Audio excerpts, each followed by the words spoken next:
Hey, all my friends out there. Welcome once again to the everyday, and I mean everyday, we should be everyday missionaries, and hence it's the Everyday Missionary Podcast. This is episode 290, and it is the week after the Super Bowl. And here's the deal about the Super Bowl. I want to say this, I love football. I watch other teams. I watch my team. I dig the game. I try to really watch, analyze, understand, get better at understanding what I'm seeing, how to kind of read the field and just understand the different dynamics. I love that stuff, right? But here's the thing about the Super Bowl that does kind of bug me a little bit. And that is at the end, a team wins. They lift the Vince Lombardi trophy and they are declared the world champions. And I'm like, the world champions of a sport that's pretty much indigenous to one nation of the world. That is weird, right? I mean, honestly, okay, I look at my World Cup friends. They look at that and they go, you know what? If you make it all the way through the World Cup and you win, you are in fact the world champion because you took on multiple countries, right? It is truly a world champion event. The Super Bowl, it's not even every state can be a part of this, right? It's housed to the United States only. And then of that, there's a whole slew of states that will never, ever, ever be a part of trying to put forth a world champion that's indigenous just to the 50 states that we all share together, right? I mean, Maine's never going to have a team, and Montana's never going to have a team, and Rhode Island's never going to have a team, and New Mexico probably is never going to have a team. And here's the problem. There are other states that are gluttonous with pro teams. That's the problem. California, you've got three professional football teams. But Vermont's got nothing.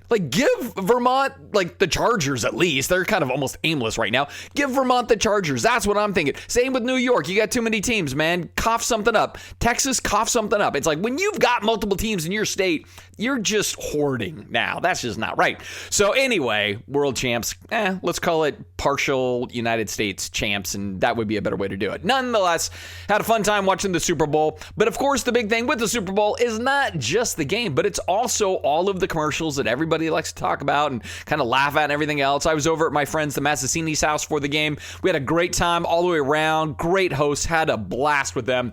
But, we were enjoying the Dunkin' Donuts one. We really liked the T-Mobile one. There was some good stuff. But then there was the commercial, the provocative, just churning up the internet this week commercial of He Gets Us, right? The notion that Jesus gets us. And there was a couple of different commercials they had in relationship to that. One was really brilliant in its own right, which was all about, hey man, sharing a table with different people. I think that's epic because Jesus was a master of that. I think we would do well to do that too. Good example for me is over the weekend, I went to the shooting range with a handful of lesbians and had a great time, shooting guns and talking to them and hearing their stories and everything else.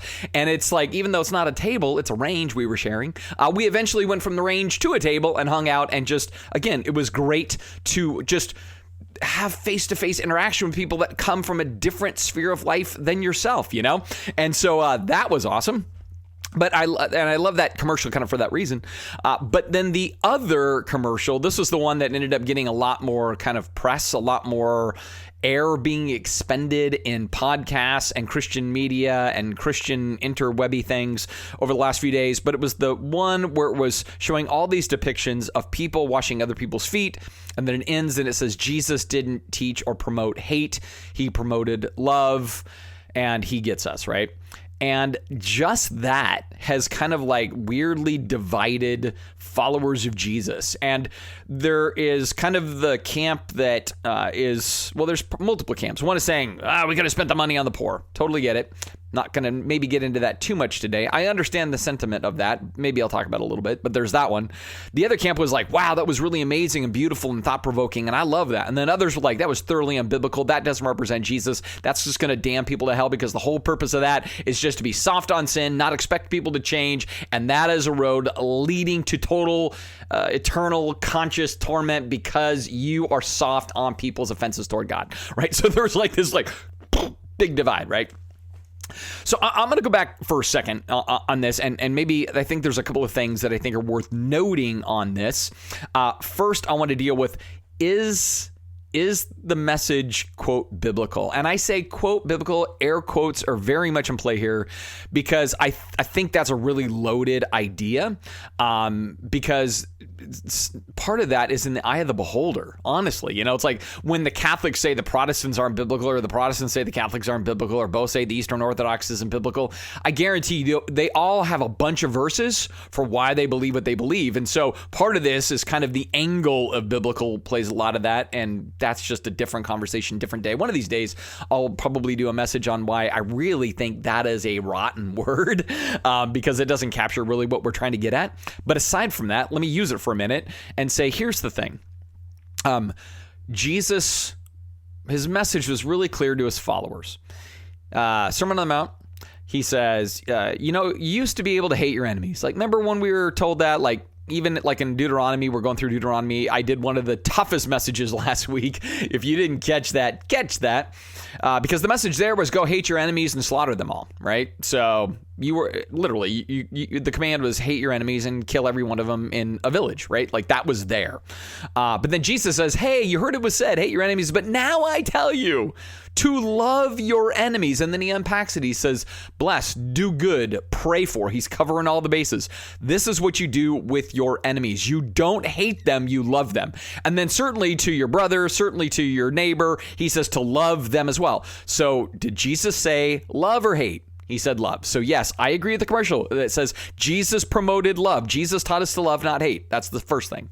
Second thing, in the commercial, there's all these depictions of people washing other people's feet, which is about kind of humbling yourself, getting down on your knees, and you're doing this servant-oriented thing toward another. It's a symbolic concept, right? And I look at that and I go, well, that's funny because Jesus actually said, you want to be great in the kingdom, you must be least. You want to really get ahead, then you must be the one that's at the very back, and you must be the servant of all. So the other layer of this is that Jesus says, if you're really one of my kids and you're doing my thing and you're wanting to kind of represent this new thing that I'm doing in the world, then you're going to serve everybody around you. So A, you're going to love, you're not going to hate. B, you're going to serve, you're not going to want to be served because those are my priorities, right? And so I look at those two things and I go, yeah, then Jesus did all that stuff and then told us to do what he did, right? And so in that sense, he gets us, he models for us so we can go do in his name the same way. So if I just take that bit right there, it is profoundly solid when it comes to some of the most central messaging that Jesus gave his followers, right? It's just super, super clear. There's no question there, right? Now I'm going to go a level deeper. The commercial, because part of the problem here is a commercial has all of 30 to 60 seconds to try to tell that singular story. So you're going to leverage a lot of things, right, to try to do that simultaneously. And so if you pay attention to the different frames in the story, and if you haven't seen the commercial, I encourage you to go on YouTube and check it out. But in one scene, it is a cowboy washing the feet of an indigenous person. In another scene, it is a police officer washing the feet of what appears to be a gang member. In another scene, it is a white and a black man sitting on a porch, and the setting is clearly going to be someplace in the deep south, like Louisiana or Mississippi or something of that nature. So you see that one there. And then the last frame in the commercial is showing a priest kind of down on his knees washing the feet of a person in the LGBTQ plus community. And then the message there is like, hey, where this really comes into play is kind of what Jesus said. It's easy to love your friends. It's easy to love people like you. It's easy to associate with your tribe. But I'm not asking you to do that. I'm asking you to go get into uncomfortable spaces, to go get into places that are messy and bring this peacemaking element, this peace creating, peace generating thing to friction and frustration and division and divide. I'm asking you to do that in a way that can be really poignantly displayed in a microsecond is washing feet. Now, one of the critiques of this from Christians, aside from this notion that it's condoning sin, and I'm going to talk about that in a minute, because I'm like, you got to read your Bible more. You just got to read your Bible more, because certain things come before other things in this process of people entering into relationship with Jesus, right? Like, I don't know, maybe you have to be first loved by him to realize he loves you. And then from that, you move into a relationship with him where you confess your sin, you follow him, that kind of thing. In other words, you're touched by somebody that serves in Jesus' name. And then you go, wow, that is something. Who's this Jesus? I want to know. And then eventually he saves. But first, there must be contact, and that contact must be a kind of contact that isn't threatening, but is generous and gracious and kind and authentic, and it's ambassadors in Jesus' name going to serve others so that they are compelled to believe in this Jesus. So kind of the process of A to B to C, that has to kind of be in this thing, like, and I think that's what this commercial is trying to get at a little bit, right? I think it's trying to, let me back up. I'm getting ahead of myself.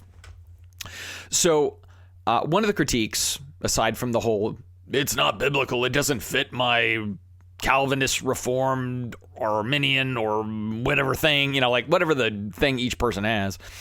One of the critiques was, well, non-Christians aren't going to get this at all, right? Like washing feet, nobody washes feet. This is a silly thing. Why would you choose that image to be the thing depicted in the commercial? Like, who's your target audience? Here's what I actually believe. I actually believe the target audience wasn't lost people. I think the target audience was Christian people. I actually do, all right? In fact, in both commercials, I think the target audience is Christians. And I think that is by the design of the organization that's done this. And here's what I really suspect behind this. I think they're looking at the current landscape, in particular, my evangelical camp, and they're going, we do not look like Jesus. We need to be reminded that he wouldn't hate groups. He would love groups. He wouldn't ostracize these individuals. He would befriend them. He would go have dinner with them. He would go to the shooting range with people like that. He would go into different spaces and enter in humbly as a genuine friend, invested into their life, not there to judge them, rather there simply to love them, right? Like that's where the starting line always is. I think sometimes we all forget where we came from, right? I think then in that we start to, almost think like, oh, then you're watering down if you do it that way, when it's like that's the only way you're going to reach people that are already kind of going, you Christians do seem to be kind of mean sometimes. And you Christians do not seem to really love people that you disagree with.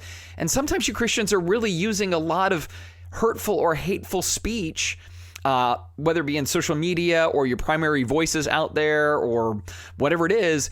And I think this commercial was saying, hey, fellow Christians, we've gotten off track. Hey, fellow Christians, don't you remember who we follow and what he taught us to say? See, I really think that's the motive. So I agree. Probably a lot of disbelieving people wouldn't go, oh, yeah, I know what foot washing is all about. Though I actually think a lot more do than we think. I think there's still enough Christian stuff baked into American culture that I think the majority of people go, oh, foot washing and Jesus. Yeah, we know that was something he did somehow, and it was about service, right? They wouldn't understand all the other implications, but they would get that part. But again, I think it was a message to us to say, hey, we're not doing maybe the best job at the macro level. I want to be clear. I think many of us at the micro level are probably doing really wonderful things, right? We're really trying to implement that kind of stuff. There's this weird breakdown between what I think is happening boots on the ground and then what happens with our very well-known leaders, and how, they don't really represent, I think, the tone that's more boots on the ground. But in another way, we are elevating these kinds of leaders. We're rewarding these kinds of leaders. We're paying these kinds of leaders. We're backing these kinds of leaders who then make it necessary to have a commercial that gives the most basic Christian job in the world from the lips of Jesus. Serve, love, care, right? Like that's it. Serve, love, and care, and do this to people that make you uncomfortable as much as people that make you comfortable. Do this to people you don't agree with as much as you do it with people you do agree with, right? Like lean over the plate, take one for the team maybe, because hey, that's what we're called to do. We're supposed to be the least of all. So where should we exercise that? Well, we should find people that we actually see are messier than us, more sinful than us, off the beaten path, whatever it is that we might even assess. And I think sometimes in our pride, but maybe should we go find those people and then we go serve them. Then we go love them. Then we go become their friends and spend time with them. See, this is one of the most interesting things for me when I think about the ministry of Jesus, because he gets criticized by religion all the time because he's a friend of tax collectors and sinners. And it's interesting to me that it doesn't say he's a friend of former tax collectors and sinners. That's still their brand. That's still their label. That's still their space. That's still their burden. And he's really their friends. So much so that he's having dinner with them. And I'm sure the dinner wasn't serious and somber. And he's like, okay, listen, you need to know you're all sinners. And I'm only here because you're all sinners. Now, I think there was probably a lot of laughter. I think there was probably some funny jokes. I think there was probably some really beautiful stories. I bet there was a lot of questions. And I bet there was a lot of authenticity of Jesus leaning into people saying, I care for you in your space. You're legitimately somebody that is important to me. See, when I take that commercial and I just crush it down into the ball that I think it is, I think it's getting back to that, and I think it was meant for us, and I think it's a good reminder of what the world really needs to see. I really do, right? Because, again, I don't think our polling numbers are great if you then showed that commercial and then asked people, do you think that's the average evangelical Christian? I think it would be kind of split. I think there would be some yes, and I think there'd be some no. If they said, do you think that is the essence of the evangelical movement in America? Then I think they'd say that does not represent the evangelical movement, right? So there's a difference probably between movement and then, again, the grassroots stuff. But here's the deal. It's incumbent on us then to change the narrative of that national stereotypical thing, because that is the way that it's seen. It is the way that it's seen. And some of this comes back to, we tend to back certain things, even at times politically, that look really very counter to this idea of loving your enemies and doing good to people and speaking kindly and all of that. Like, some of that is like almost inverted. Like, there's just barbedness and anger and negativity and vilifying a lot of different groups and people. And I go, this is part of the thing that's just happening kind of at the national level, and our spokespeople and our political people that we seem to support and everything else. But we need to change that narrative. I think there is beautiful things happening in our towns and in our churches and in our cities where Christians are seeking to be like Jesus in the space that they inhabit. And we need to figure out how to do even that better, right? And then in that, to say of our national leaders and voices, we're not going to put up with you misrepresenting who Jesus really is. We're not going to put up with you feeling this need to be constantly divisive and to basically vilify segments of society, so much so that why would they ever want Jesus? Because their understanding is not Jesus gets us, but Jesus hates us because you hate us because you represent him. And that's a big problem. I think that's the big problem. This is where, even in my social media stuff, when I kind of put this out there, my phrase was, I think he gets us, but I'm not sure we always get him.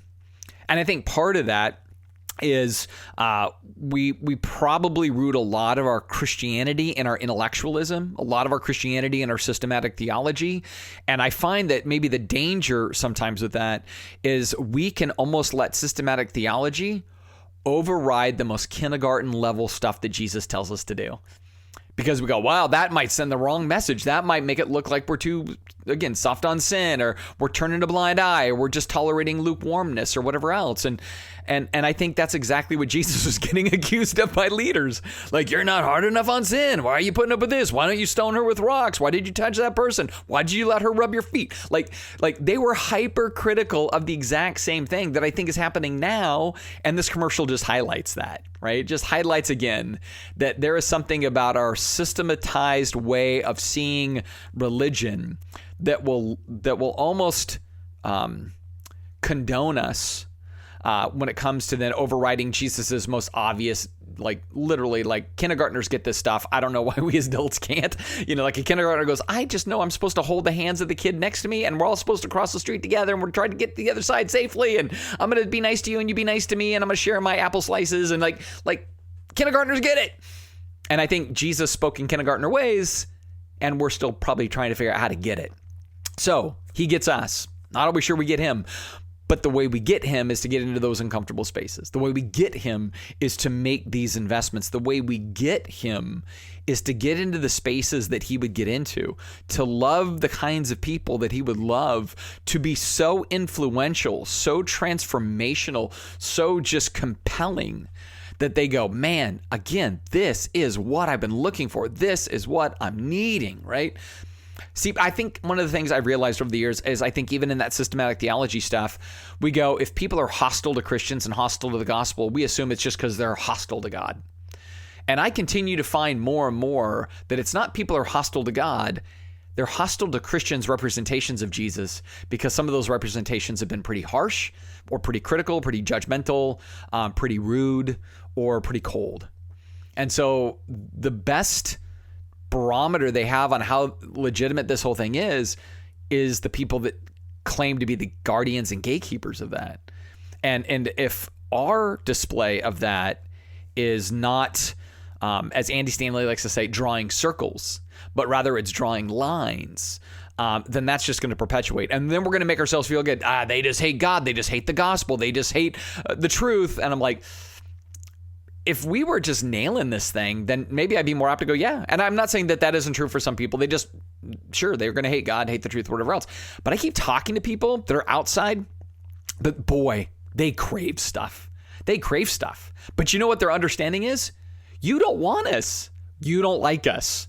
You wouldn't welcome us. You certainly aren't going to treat us in the way that maybe we see Jesus treating people, because your messaging is clear in other ways. Right? We just don't fit. And that's maybe the tragic part. That's the real tragic part, right? Like I think as I keep reflecting on what Jesus did, and I keep thinking about the kinds of people we are to be and the kinds of communities of faith that we are to be, I think in terms of, wouldn't it be epic? Wouldn't it just be super, super epic if we were just known as healing spaces? We were known as grace spaces. We were known as, like that we're going to outlove any definitions of love you've ever experienced before. Like, we're going to be patient and kind. The fruit of the Spirit isn't just a thing to memorize. It's a way of life, a space to inhabit, a thing to do toward the people around me. I think if that was happening more, I think you would see radical revival. The problem is it does grind the gears of religion sometimes. That's always going to be the trick. It grinds the gears of religion. And part of it is because it makes us uncomfortable, and we don't want to be uncomfortable. We tend to like kind of building our walls to have our comfort, and it's like this walled garden of security. But I think Jesus called us to something that is really insecure, kind of radical, dangerous even. He actually called it laying down your life, right? You want to follow me? Lay down your life, right? And maybe that's the thing I want to close with today. My wife was sharing with me a quote this morning when she came home from the hospital on shift. And she goes, yeah, I'm listening to this book, and he had this really good point. He goes, Jesus never said, worship me. He said, follow me. Now, I want to be clear with that. That doesn't mean that Jesus isn't to be worshiped, but it is interesting. In the entire span of Matthew, Mark, Luke, and John, he never told anybody, hey, worship me. But he did say, hey, come and follow me.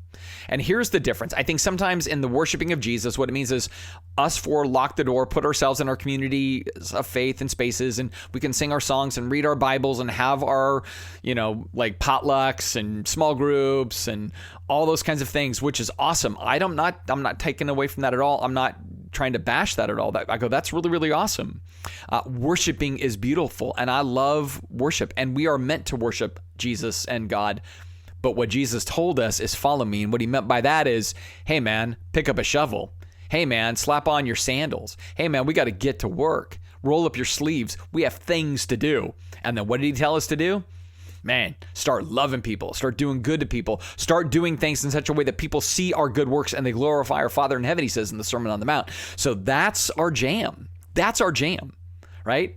So being a Christian isn't being a worshiper, but being a follower, and the more we follow is the more we're displaying our worship.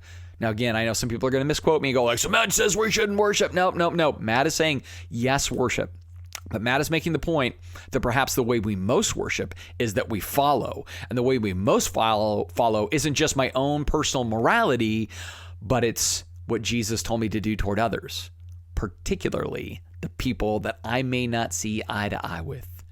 Where it might be like a police officer washing a gang member's feet. It might be a cowboy washing an indigenous person's feet.